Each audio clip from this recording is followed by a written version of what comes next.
কালমেঘির পর ফিলিপিন্সের super typhoon ফাং ওয়েং এর তাণ্ডব। কালমেঘির তাণ্ডবে ভিয়েতনামের লবস্টার চাষিদের ব্যাপক ক্ষয়ক্ষতি। মালয়েশিয়া থাইল্যান্ড সীমান্তের কাছে শরণার্থীবাহী নৌকাডুবি, বহু হতাহতের আশঙ্কা। বিশ্বের অনেক দেশ তাইওয়ানের পাশে রয়েছে বলে দাবি ভাইস প্রেসিডেন্ট সাও বাইখেমের। ইন্টারন্যাশনাল অলিম্পিক কমিটির সভাপতির সাথে চায়নার প্রেসিডেন্ট শি জিনপিং এর সাক্ষাৎ। এশিয়ার রাজনৈতিক, অর্থনৈতিক সহ সবশেষ খবরাখবর আপনাদের সামনে এক নজরে তুলে ধরছি আমি নূর।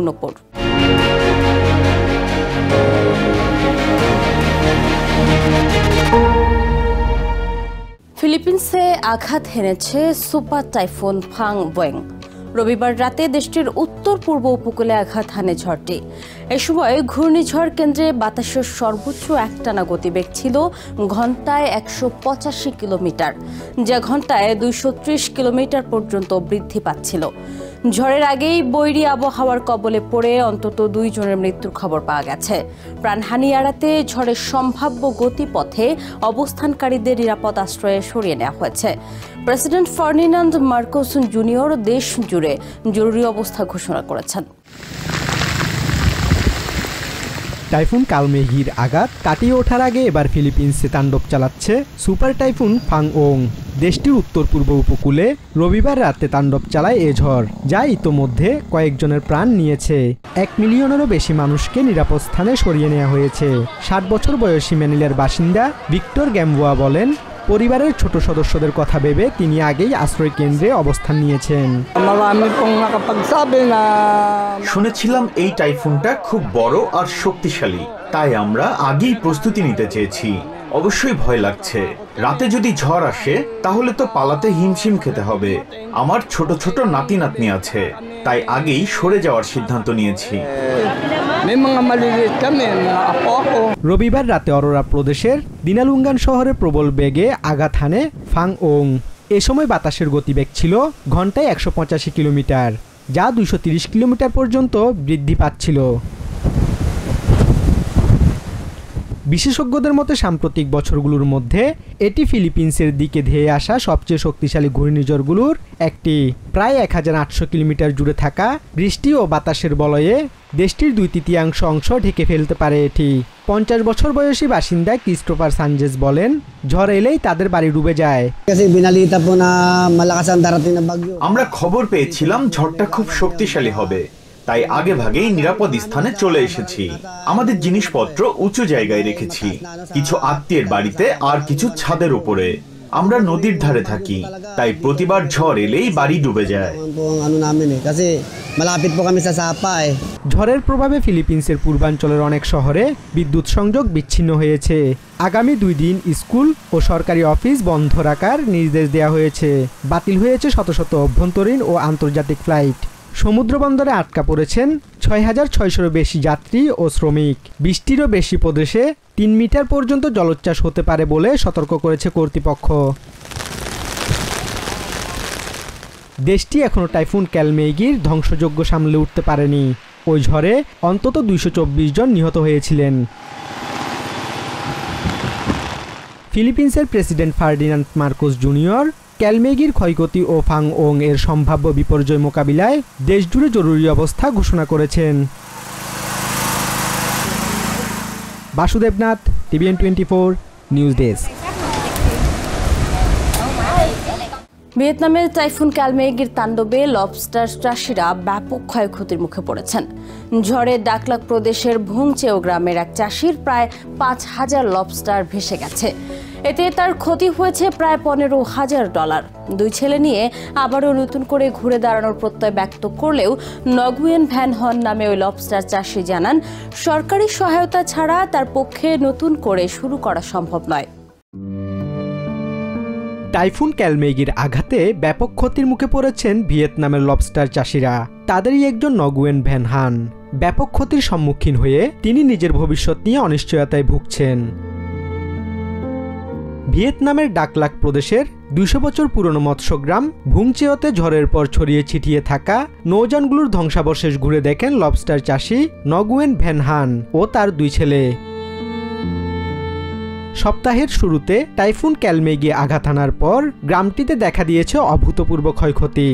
শনিবার হান ও তার ছেলেরা তাদের ভাঙাচোরা খামার ও নৌকা থেকে যা কিছু অবশিষ্ট আছে তা উদ্ধারের চেষ্টা করেন। এখানে এসে আমার সত্যিই খুব খারাপ লাগছে। এই জায়গাটা আমার কাছে দ্বিতীয় বাড়ির মতো, আর এখন আমার বসার কোনো জায়গা নেই।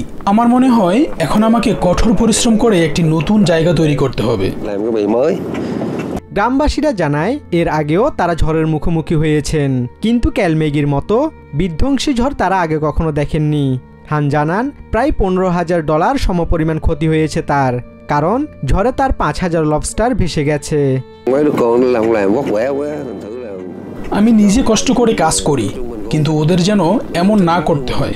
এজন্যই তাদের স্কুলে পাঠাই, যেন শিক্ষিত হয়ে সহজ জীবনের সুযোগ পায় তারা। সরকারি সহায়তা পেলে দ্রুত খামার পুনর্গঠন করতে পারবেন বলে আশা প্রকাশ করেন হান। টাইফুন ক্যালমেগি এই বছর সাউথ চায়না সাগরে সৃষ্টি হওয়া 13তম ঘূর্ণিঝড়। ভৌগোলিক অবস্থানের কারণে ভিয়েতনাম ও ফিলিপিন্স প্রতি বছর প্রশান্ত মহাসাগরীয় টাইফুন বেল্টে সৃষ্ট এই ধরনের ঝড়ে মারাত্মক ক্ষয়ক্ষতির শিকার হয়। Basudebnath, TVN24 news desk. Malaysia Thailand সীমান্তের কাছে একটি নৌকা ডুবে শতাধিক শরণার্থী নিখোঁজ হয়েছে। রবিবার মালয়েশিয়ান মেরিটাইম অথরিটি এই তথ্য জানিয়েছে। এর মধ্যে 19 জনকে জীবিত উদ্ধার করা হয়েছে এবং 7 জনের মরদেহ পাওয়া গেছে। নিহতদের মধ্যে রয়েছেন একজন রোহিঙ্গা নারীও। মিয়ানমারের বুথিডং ছেড়ে যাওয়ার সময় নৌকাটিতে 300 জন যাত্রী ছিল বলে ধারণা করা হচ্ছে। জীবিতদের মধ্যে 3 জন মিয়ানমারের নাগরিক, 2 জন রোহিঙ্গা ও 1 জন বাংলাদেশি রয়েছেন। উদ্ধার অভিযান এখনও চলছে বলে জানিয়েছেন কেদা এবং পেরলিস স্টেট দুটির মেরিটাইম অথরিটির ডিরেক্টর ফার্স্ট অ্যাডমিরাল রোমলি মুস্তফা। তিনি জানান, নৌকাটিতে করে ওই যাত্রীরা মালয়েশিয়া যাওয়ার চেষ্টা করে। মালয়েশিয়ার জলসীমা প্রবেশের পরেই কোস্টগার্ডের নজর এড়াতে তাদের 3টি নৌকায় ভাগ হয়ে ভিন্ন ভিন্ন মতে মূল ভূখণ্ডে অনুপ্রবেশের কথা ছিল। তাইওয়ান একা নয়, বিশ্বের আরও অনেক বন্ধু তাদের পাশে রয়েছে বলে মন্তব্য করেছেন তাইওয়ানের ভাইস প্রেসিডেন্ট সাও বাইখেম। রবিবার ইউরোপ সফর শেষে দেশে ফিরেই এই মন্তব্য করেন তিনি। ইউরোপে এই সফরটি ছিল তার অন্যতম এক কূটনৈতিক সফর। ব্রাসেলসে ইউরোপিয়ান পার্লামেন্টে অনুষ্ঠিত inter parliamentary alliance on China সম্মেলনে তিনি অংশ নেন। সাও বলেন, আন্তর্জাতিক অঙ্গনে তাইওয়ানের অবস্থান কঠিন হলেও তারা কখনো পিছু হটেনি এবং বিশ্বের অন্যান্য দেশের সাথে সমান মর্যাদা পাওয়ার অধিকার রাখে। চায়নায় সফরকে তাদের অভ্যন্তরীণ বিষয়ে হস্তক্ষেপ বলে নিন্দা জানিয়েছে। তাইওয়ান একা নয়, মতাদর্শে মিল থাকা আন্তর্জাতিক বন্ধুরা আমাদের সাথে ক্রমান্বয়ে যুক্ত হচ্ছে, যারা আমাদের সঙ্গে পথ চলতে ইচ্ছুক। আমরা আত্মবিশ্বাসী, বাস্তববাদী এবং দৃঢ় পদক্ষেপে বিশ্বের সামনে তাইওয়ানের উচ্চাকাঙ্ক্ষা, সদিচ্ছা এবং গণতান্ত্রিক শক্তি প্রদর্শন করতে থাকব। ইন্টারন্যাশনাল অলিম্পিক কমিটি IOCর সভাপতি ক্রিস্টি কভেন্ট্রি এবং honorary president for life Thomas বাখের সাথে সাক্ষাৎ করেছেন চায়নার প্রেসিডেন্ট শি জিনপিং। রবিবার চায়নার গুয়াংডং প্রদেশের রাজধানী গুয়াংজুতে বৈঠক করেন তারা। গুয়াংজুতে তারা চায়নার 15তম ন্যাশনাল গেমসের উদ্বোধনী অনুষ্ঠানে যোগ দিতে এসেছেন। শি বলেন, অলিম্পিকের চেতনা মানব সভ্যতার গুরুত্বপূর্ণ অংশ এবং এটি চায়নার ভবিষ্যতের মানবিক সমাজ গঠনের দর্শনের সঙ্গে সামঞ্জস্যপূর্ণ। তিনি জানান, চায়না ও IOC ক্রীড়া ক্ষেত্রে দীর্ঘদিন ধরে ঘনিষ্ঠভাবে কাজ করছে। শি আরও বলেন, জাতীয় ক্রীড়া প্রতিযোগিতা গুয়াংডং, হংকং ও ম্যাকাও যৌথভাবে আয়োজন করছে, যা চায়নার আধুনিকায়নের অগ্রগতির প্রতীক। এক নজরে এশিয়ার খবর জানতে চোখ রাখুন TVN24 নিউজ নেটওয়ার্কের ইউটিউব ও ফেসবুক পেজে। নিউ ইয়র্ক থেকে সম্প্রচারিত TVN24 টেলিভিশন বিশ্বজুড়ে বাঙালির কণ্ঠস্বর।